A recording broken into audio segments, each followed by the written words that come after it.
আছেন জাতির পিতা হজরত ইব্রাহিম আলাইহিসসালাম। এমনই সময় তিনি স্বপ্নে দেখলেন কে যেন তাকে বলছেন, হে ইব্রাহিম, তুমি কোরবানি করো। ইব্রাহিম আলাইহিসসালাম এই স্বপ্ন দেখে জেগে উঠলেন। পরের দিন সকালে তিনি 100 উট আল্লাহর রাস্তায় কোরবানি করে দিলেন। পরের দিন আবারও তিনি শুয়ে রয়েছেন। আবার ভেসে আসলো সেই দৈববাণী, কে যেন তাকে বলছেন, হে ইব্রাহিম, তুমি আল্লাহর রাস্তায় কোরবানি করো।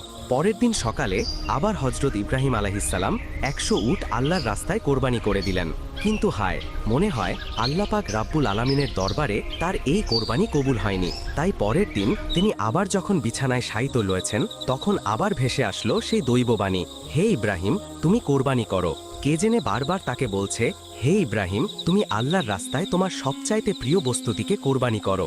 পরের দিন সকালে হজরত ইব্রাহিম আলাইহিসসালাম ভাবতে লাগলেন, আমি পরপর 2 দিন 200 উট আল্লাহর রাস্তায় কোরবানি করলাম, কিন্তু আল্লাহ কি আমার এই কোরবানি কবুল করলেন না? তাহলে কি চাচ্ছেন?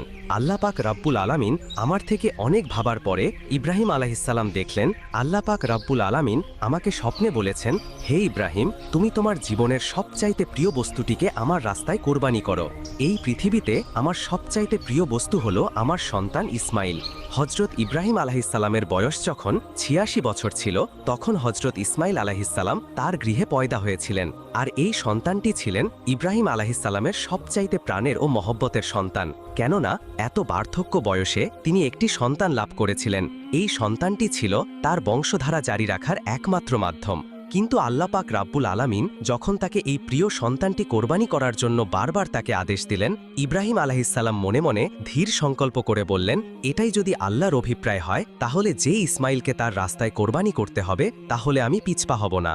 আল্লাহ পাক রাব্বুল আলামিনের মহব্বত ও ভালোবাসা পাওয়ার পথে দুনিয়ার কোনো কিছুই আমার জন্য বাধা হয়ে দাঁড়াতে পারবে না। এরপরে আল্লাহর নবী হজরত ইব্রাহিম আলাইহিসসালাম তার একমাত্র পুত্র ইসমাইলকে আল্লাহর রাস্তায় কোরবানি করার জন্য দৃঢ় সংকল্প করলেন। যেই ভাবা সেই কাজ। ইব্রাহিম আলাইহিসসালাম তার সন্তান বালককে ইসমাইলকে ডেকে বললেন, হে বৎস, তুমি গোসল করে সুন্দর সুসজ্জিত কাপড় পরে তৈরি হয়ে নাও, আমি তোমাকে নিয়ে একটি দাওয়াতে যাব। শিশু ইসমাইল আলাইহিসসালাম ছোটবেলা থেকেই আত্মীয় স্বজন ও পিতার মহব্বত ছাড়াই লালিত পালিত হয়েছিলেন। ছোটবেলা থেকেই পিতা তার সঙ্গে ছিল না।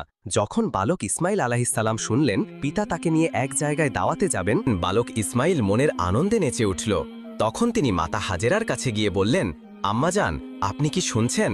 আব্বাজান আমাকে কি বলছে? আমাকে নিয়ে তিনি নাকি এক জায়গায় দাওয়াত খেতে যাবে। ও আম্মাজান, আপনি তাড়াতাড়ি করে আমাকে গোসল করিয়ে দিন, আমার উত্তম পোশাক সজ্জিত করে দিন, আমি আব্বার সাথে দাওয়াত খেতে যাব। তখন ইসমাইল আলাইহিসসালাম বললেন, আমার যে আর তর্স হইছে না। তখন বিবি হাজেরা বললেন, সত্যিই কি তিনি তোমাকে নিয়ে দাওয়াত খেতে যাবে? হজরত ইসমাইল আলাইহিসসালাম বললেন, আপনি তাকেই জিজ্ঞেস করে দেখুন না। এরপরে বিবি হাজেরা আলাইহিসসালাম ইব্রাহিম আলাইহিসসালামকে জিজ্ঞেস করলেন, ও আমার প্রাণের স্বামী, আমি কি শুনলাম আপনি নাকি ইসমাইলকে নিয়ে একটি দাওয়াতের কাজে যাবেন এবং দাওয়াত খেতে যাবেন? ইব্রাহিম আলাইহিসসালাম বললেন, ও হাজেরা, তুমি ঠিকই শুনছ, ইসমাইলকে গোসল করিয়ে সুন্দর পোশাক পরিয়ে সুসজ্জিত করে দাও, আমি তাকে নিয়ে এক দাওয়াতে যাব। প্রিয় দর্শক, অনেকের মনে হতে পারে হজরত ইব্রাহিম আলাইহিসসালাম আল্লাহর নবী হয়ে বিবি হাজেরা ও ইসমাইল আলাইহিসসালামের সাথে একটা মিথ্যা কথা বলেছেন।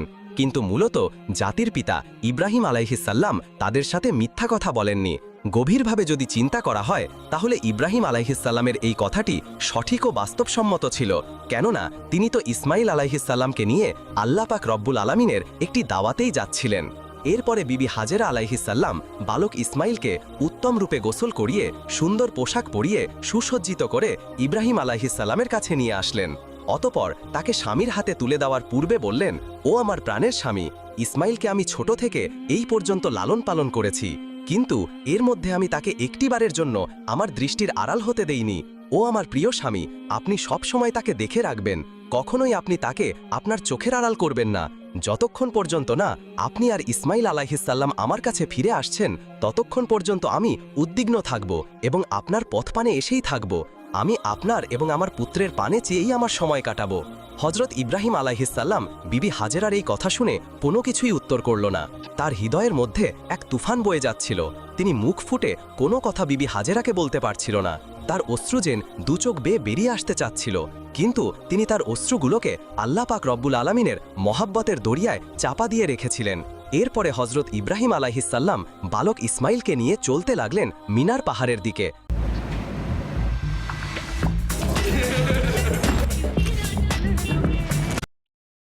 পাহাড়ের দিকে। অভিশপ্ত ইবলিশ যখন দেখল জাতির পিতা হজরত ইব্রাহিম আলাইহিসসালাম আল্লাহ পাক রব্বুল আলামিনের আদেশ পালনার্থে একমাত্র পুত্র সন্তানকে জবন করার জন্য তিনি ধীর